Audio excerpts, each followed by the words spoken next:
Анкарада көндүзгү саат 2. Исәнмесез мөхтәрәм тыңлаучылар, бүген 2026 елның 19 феврале пәнҗешәмбе. Сез турдан туры эфирда Төркия Аваз радиосының татар телендәге тапшыруларын тыңлыйсыз. Безнең программа 19 метрлы кыска дулкынның 15360 кГц ешлыгыннан 42 дәрәҗә көнчыгыш юнәлешендәге Türksat 3A һәм Türksat 4A ирешеннәре белән www.trtdinla.com интернет адресы аша һәм кесә телефоннарының TRT Dinla тыңла кушымтасыннан Вот Эст радио каналынан тапшырыла. Бүгенге чыгарылышта Коръән сүрәсенең татарча ачыклавы, Рамазан ае башлануга багышланган махсус программа, соңгы хәбәрләр һәм төрки дөнья шәхесләре язмасын тәкъдим итәрбез. Шуыбызда исә Бакыра сүрәсенең 185 һәм 186 аятлары белән башлыйбыз. أعوذ بالله من الشيطان الرجيم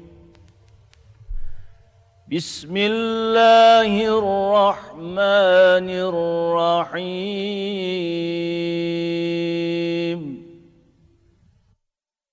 شهر رمضان الذي أنزل فيه القرآن هدى للناس وبينات من الهدى والفرقان فمن شهد منكم الشهر فليصم ومن كان مريضا أو على سفر فعدة من أيام أخر يريد الله بكم اليسر ولا يريد بكم العسر ولتكملوا العدة ولتكبروا الله على ما هداكم ولعلكم تشكرون وإذا سألك عبادي عني فإني قريب أجيب دعوة الداعي إذا دعاني فليستجيبوا لي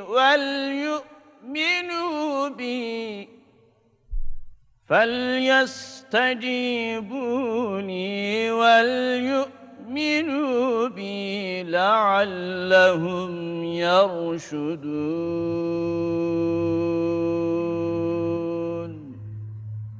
صدق الله العظيم Рахман вә Рахим булган Аллаһның исме белән. Рамазан ай кешеләргә тугры юл күрсәтүче, ялганнан хакыйкатьне аера торган дәлилләр белән Коръән иңдерә башлаган айдыр. Шуңа күрә шушы айга килеп ирешкәннәр ураза тотсын. Хаста булганнар яки сәфәрдәгеләр тотылмаган көннәре хисабынча башка көннәрне ураза тотар. Аллаһ сезгә җиңеллек тели, кыенлык теләми. Санаулы ураза көннәрне тамам итеп, сезгә тугры юл күрсәткәне өчен Аллаһны олылагыз, шөкер итегез. Бәндәләрем минем турыда сораштырсалар, әйт, мин һәр кешегә бик якын торам. Миңа дуга кылганнарның теләкләренә җавап бирәм. Алар да тугры юл белән барыр өчен мине ишетсеннәр, миңа ышансыннар. Мөхтәрәм сез Бакыра сүрәсенең 185 һәм 186 аятларын тыңладыгыз.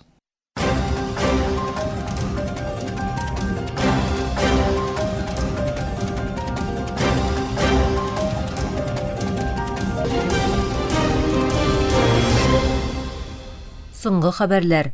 Türkiye Saqlanуу Sənəgəti Başqarma Komiteti ilbaşı Rəcəb Tayyip Erdoğan җитәкчелегендә 2026 елдагы беренче җыелышын уздырды. Бу хакта Türkiye илбашы аппаратының элемтә идарәсе белдерде. Анда Türkiye Saqlanуу Sənəgətinin 2025 елда башкарган эшләре, сәнәгатьнең экспорт уңышлары, киләчәк максатлары һәм әһәмиятле проектларга кагылышлы бәяләмәләр ясала. Моннан тыш Милли саклану һәм Эчке эшләр министрлыкларының ихтыяҗларына юнәлтелгән хәзерге һәм киләчәк проектларның көн тәртибе карала һәм карарлар кабул ителә. Элемтә идарәсе Türkiye Saqlanуу Sənəgəti ирешкән уңышларның халкыбызның һәм дәүләтебезнең көчле ярдәме белән мөмкин булуын әйтә. Израильнең Иорданның басып алынган көнбатыш үзәнлегендә ясаган яңа сәяси адымнары аналитиклар һәм кеше хукуклары төркемнәре тарафыннан фактик аннексия буларак борчылу белән кабул ителә. Бу адымнар Израильнең Фәләстин территорияләре өстеннән административ һәм хукукый контролен киңәйтә. АКШ башы Дональд Трамп рәсми аннексиягә каршы кызыл сызык дип билгеләгән шикләрне сынап карый. Израильле хукук саклау төркеме бу адымнар киләчәктә тынычлык урнаштыру тырышлыкларын көчсезләндерергә мөмкин дип кисәтте һәм Trump'ны катышырга чакырды. Türkiye'nin BMO вәкиле Израильнең бер яклы адымнары басып алынган Иорданның көнбатыш үзәнлегендәге канунсыз барлыгын ныгытуны максат итә дип белдерде. Шул ук вакытта Газадагы утны туктатуны тулысынча гамәлгә ашырырга һәм төбәктән чигенергә чакырды. Шәшәмбе көнне Фәләстиндәге вәзгыятькә багышланган БМО Милек шурасының югары дәрәҗәле утырышында чыгыш ясаган Әхмәт Йылдыз һәркемнең игътибары Газадагы утны туктатуга юнәлгән вакытта басып алучы көчне Иорданның көнбатыш үзәнлегендәге канунсыз барлыгын ныгытуны максат иткән бер яклы адымнар ясавын дәвам итүен әйтте. Илче утны туктатуны саклауның тагын да күбрәк үлемнәрне булдырмау, гуманитар ярдәмгә тиз арада торгызу тырышлыкларына һәм мәгънәле сәяси диалогка мөмкинлек тудыру өчен мөһим булуын ассызыклады. Йылдыз яхшырту һәм торгызу барышын тәэмин итү өчен Израильнең Газадан тулысынча чыгуы кирәклегенә басым ясады. Төркиянең яңадан төзекләндерүшләрендә актив роль уйнарга әзер булуын җиткерде.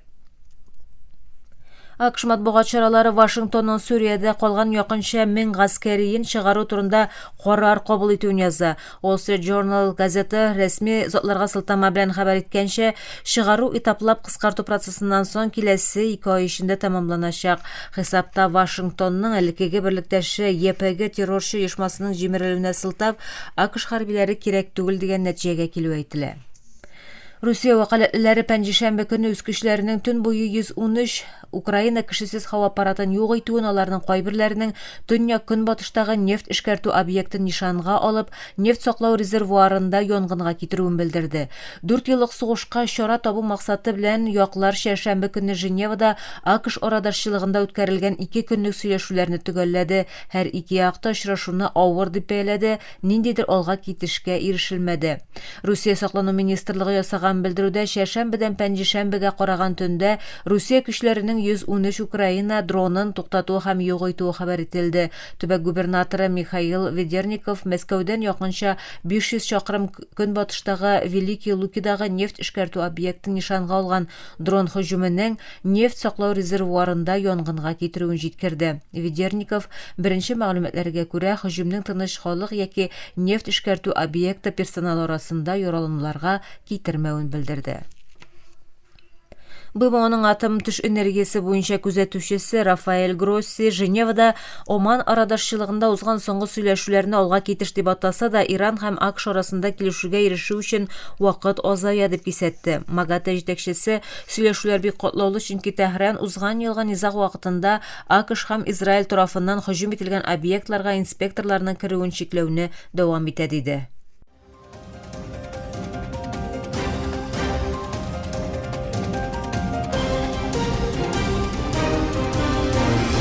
Türkiye авазы долкыннарында соңгы хәбәрләр тыңлыйсыз.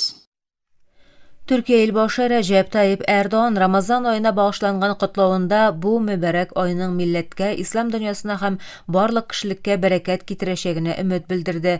Төркиянең социаль медиа платформасында урнаштырылган язмасында ул Рамазанның бердәмлек, муллык һәм яхшылык алып килүен теләде. Birleşken Milletler Uyuşmasының гуманитар мәсьәләләрне координацияләү идарәсе чыгарган хисапка караганда, Конго Демократик Җөмһүриятенең Төньяк Киву төбәгендә гыйнвар аенда хөкүмәт тарафдарлары һәм кораллы гысьянчылар арасындагы бәрелешләрдә ким дигәндә 50 гражданлы кеше һәлак булган. Хисапта бәрелешләрнең 12-16 гыйнвар көннәрендә башлануы белдерелде. Анда күп кеше яраланган, шулай күпчелек халык иминлек эзләп күрше Масиси төбәгенә качарга мәҗбүр булган. Бәрелешләр АФЖ М-23 гасьянчылары һәм Вазаленда буларак билгеле хөкүмәт яклы көчләр арасында килеп чыккан. Шул ук хисапка күрә гыйнвар аендагы аерым бер вакыйгада армиянең Масиси үзәгендәге гасьянчылар позициясенә һава һөҗүме ясавыннан соң 11 кеше үлгән һәм 40-ка якын кеше яраланган. Үткән атнада Конго илбашы идарәсе хөкүмәт һәм гасьянчылар арасында Ангола тарафыннан тәкъдим ителгән һәм 18 февральдә үз көченә кергән утны туктату килешүе төзелүен җиткерде. Соңгы бәрелешләр казылма байлыкларга бай бу төбәктәге сугышны туктату буенча дипломатик тырышлыкларга карамастан Төньяк Кивудагы дәвамлы тотрыксызлыкны күрсәтә. Нигерияның Плата штатындагы шахтада агулы газ шартлау нәтиҗәсендә ким дигәндә 37 кеше һәлак булды. Шаһитләрнең сүзләренә караганда, күп кенә шахтёрлар коткарылган һәм якындагы хастаханәләргә озатылган. Җәмгыять лидерлары һәлак булганнарның Кытайга караган компания өчен цинк чыгаруларын әйтә. Microsoft'ка нигез салган Билл Гейтс Эпштейн досьяларында исеме телгә алынганнан соң бүген Һиндстанда үтүче мөһим ясалма акыл саммитындагы чыгышыннан баш тартты. Гейтс вакыфы үз белдерүендә Гейтс әфәнде игътибар белән бәяләгәннән соң һәм ясалма акыл саммитының төп өстенлекләренә игътибарны юнәлтү максаты белән ачылыш чыгышын ясамаячак диде. Һиндстан хөкүмәте рәисе Нарендра Моди һәм технология ширкәтләренең югары идарәчеләре бүген яңа Делидәге ясалма акыл йогынтысы саммитында әлеге технология китергән мөмкинлекләр һәм янаулар турында сөйләшә. Гейтс вакыфы саммитта Африка һәм Һиндстан офислары җитәкчеләренең чыгыш ясаячагын белдерде. АКШ Юстиция министрлыгы тарафыннан бастырылган соңгы документлар арасында күп санда танылган шәхесләр һәм Эпштейнның гадәттә якын дуслыкны, канунсыз акча операцияләрен һәм шәхси фотосурәтләрне күрсәтүче электрон почта хатлары бар. Документлар арасындагы бер хатта Эпштейн Гейтсның никахтан тыш мөнәсәбәтләре булуын алга сөрә. Бу соңгы хәбәрләр иде.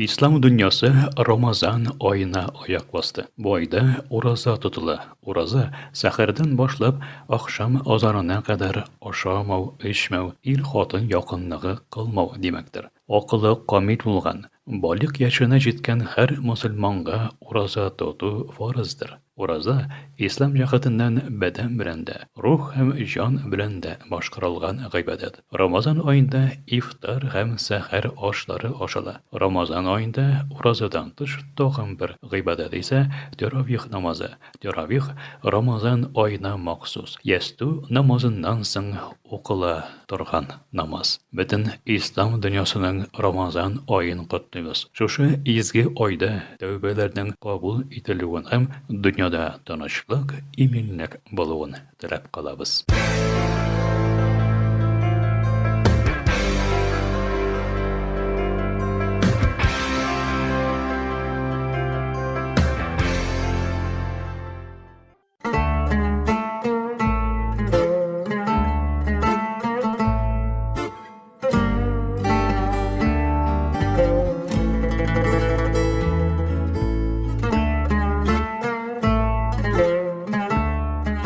Төрки дөнья шәхесләре.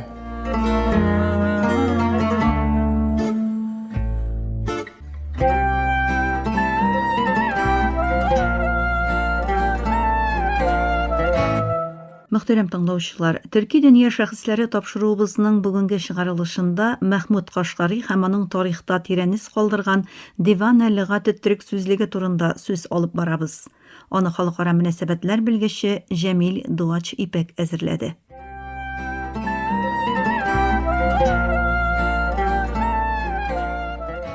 Көн тәртибе бик тиз үзгәрә. Икътисадтан куркынычсызлыкка, мәгарифтән мәдәният сугышларына кадәр һәр башча, һәр тема ахыр чиктә бер үк нәтиҗәгә китерә.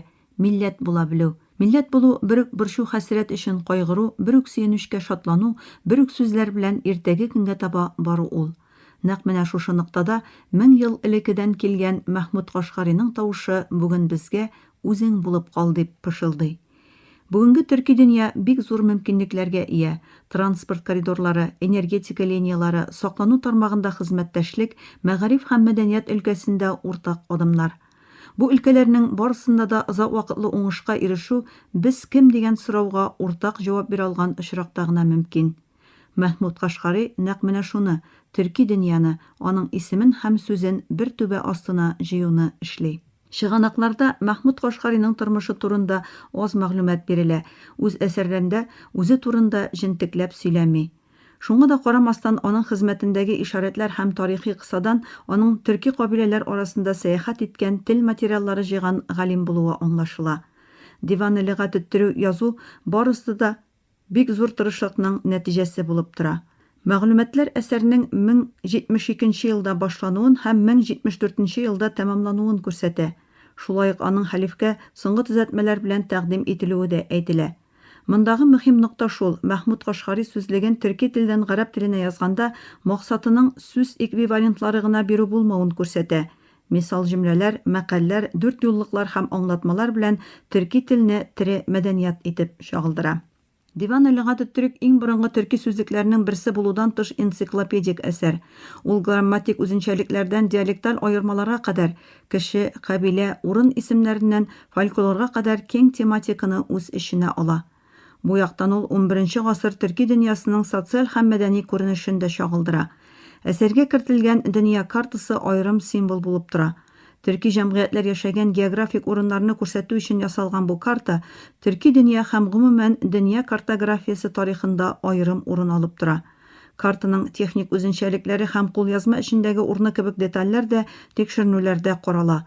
Карта күрсәткән гади, ләкин гаҗәеп хакыйкать шул: төрки дөнья таралган утраулар түгел, үзара бәйләнгән зур җирлек. Мәхмүд Кашгари төрки җәмгыятьләрне бер түгәрәк эчендә күрсәтергә тырышса да, ул чынлыкта безне бер-беребезгә танытуны эшли. Монда тагын бер көчле нокта әсәрнең сүзлек запасы. Диван-ы лөгать ит-төрктә якынча 8000 тирәсе сүз бар.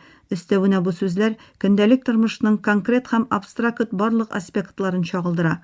Бу әсәр төрки гаиләне, аның табынын, уеннарын, ышануларын, календарын, мәкалләрен, кыскасы тормышын чагылдыра. Икенче төрле әйткәндә, Диван-ы лөгать ит-төрк төрки теленең хәтере дип санала.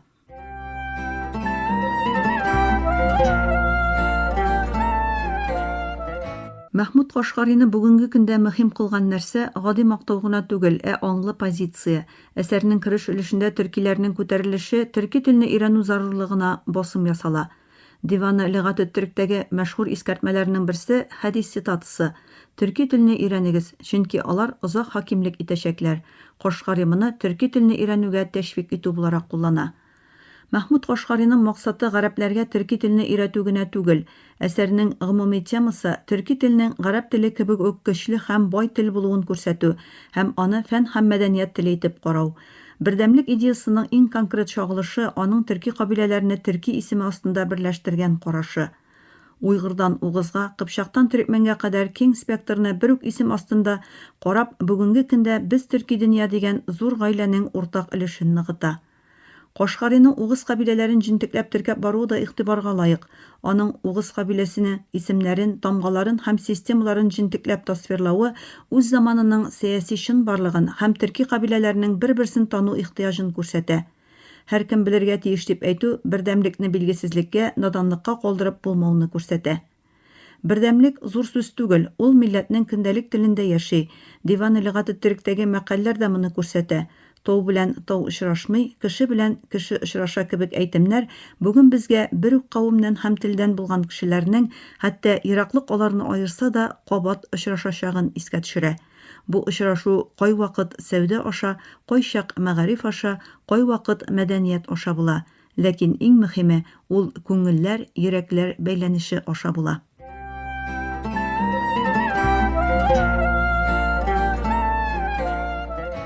Бүгенге көндә бу әсәр китапханә киштәсендә торган тарихи ядкәр генә түгел, Диван-ы Лөгать Түрк уртак сүзләребезне, уртак мәкаль әйтемнәребезне, уртак фикерләү рәвешебезне искә төшергәнгә күрә, төрки дөньяны бердәмлеккә илтүче юлдагы нигез ташларының берсе. Чөнки бердәмлек бер-беребезне аңлаудан башлана. Бер-беребезне аңлау башта бер үк сүзгә, бер үк йөрәк тибеше бирү аша гына мөмкин. Мәхмүд Кашкариның фикере бик ачык.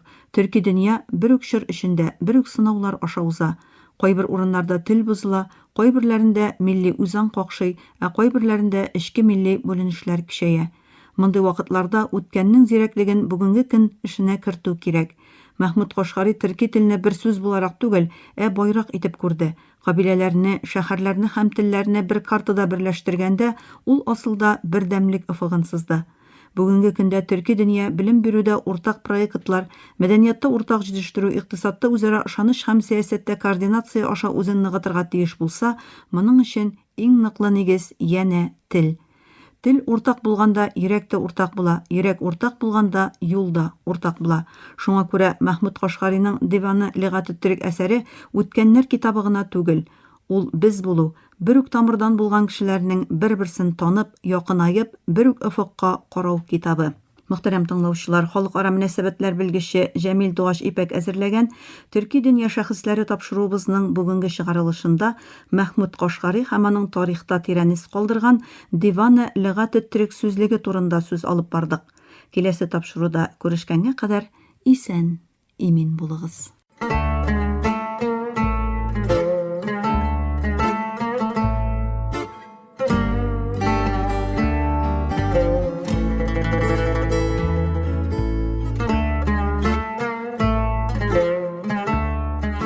Төрки дөнья шәхесләре.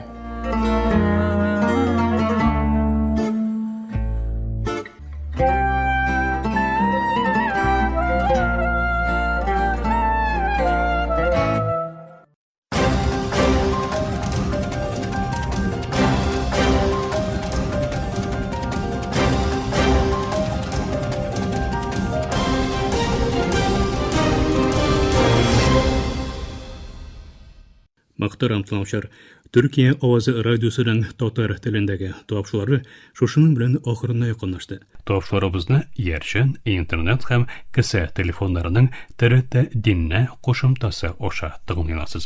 Безнең программа һәр көн Төркия һәм Казан вакыты белән көндезге сәгать 2дә 19 метрлы кыска толкынның 15360 килогерц эшлегендә.